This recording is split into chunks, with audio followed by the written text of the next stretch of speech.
আয়োজন করা হবে আগামী বছর 19 থেকে 26 জানুয়ারি পর্যন্ত।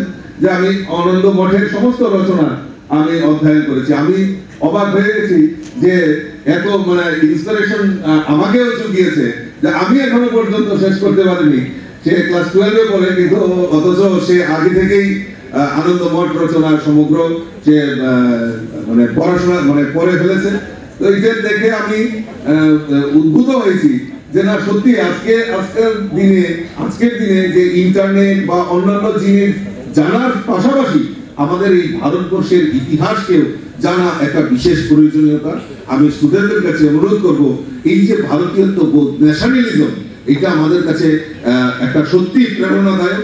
ভারতবর্ষের যে ইতিহাস, এই ইতিহাসটাকে আমাদের জানতে হবে, তবেই আমরা এই ভারতবর্ষের অগ্রগতি এবং আমাদের দেশের প্রধানমন্ত্রীর যে স্লোগান যে এক ভারত শ্রেষ্ঠ ভারত, সেই সংকল্পকে আমরা এগিয়ে নিয়ে যেতে পারব।